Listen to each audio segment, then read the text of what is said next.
The race to dominate space. As military competition intensifies, here are the areas to watch. Shashank Joshi is defense editor at The Economist. American generals once spoke in euphemisms about the possibility of fighting a war in space, preferring to talk about space dominance rather than the grim prospect of shattering satellites in orbit.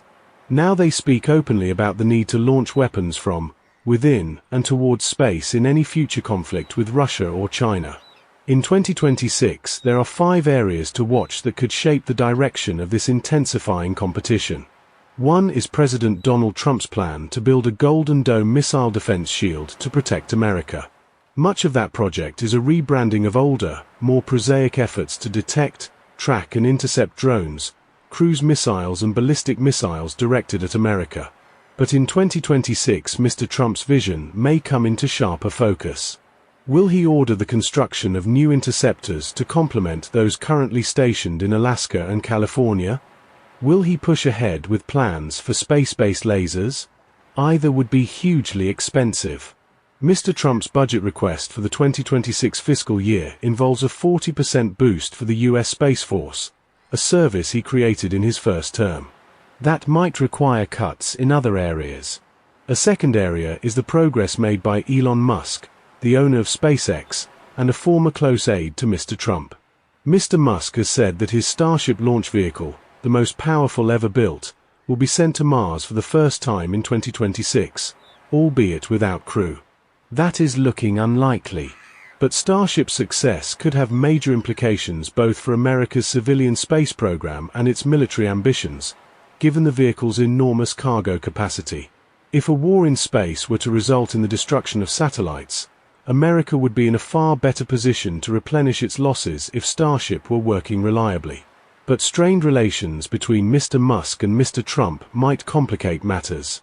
Third is whether Russia chooses to tier up the rules that apply in space. In 2024, America's government warned that Russia was developing a space-based nuclear weapon capable of destroying large numbers of satellites in low Earth orbit in one go, including, for example, Mr. Trump's proposed laser interceptors. Such a weapon would violate the Outer Space Treaty of 1967, which prohibits the placement of weapons of mass destruction in orbit. Cosmos 2553, a Russian satellite launched in February 2022, the month Russia invaded Ukraine, has come under particular suspicion, though it is thought to have a dummy warhead rather than a live nuke.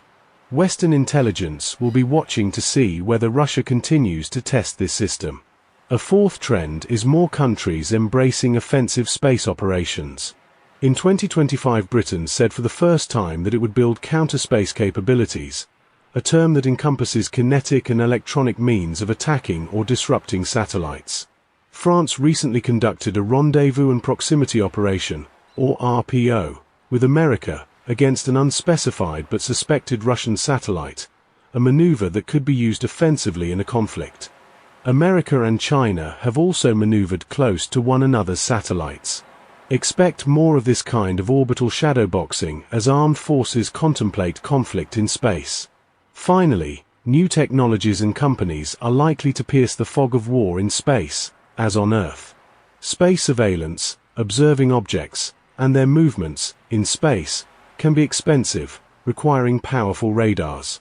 But the private sector is increasingly capable of satellite spotting. Maxar, an American firm, uses satellites to take photographs of Earth from orbit.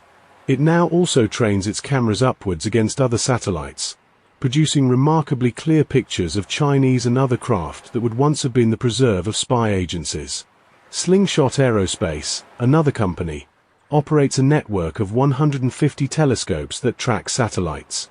When Russia's Cosmos 2553 briefly spun out of its orbit in April 2025, sensors from Slingshot were able to track its tumbling.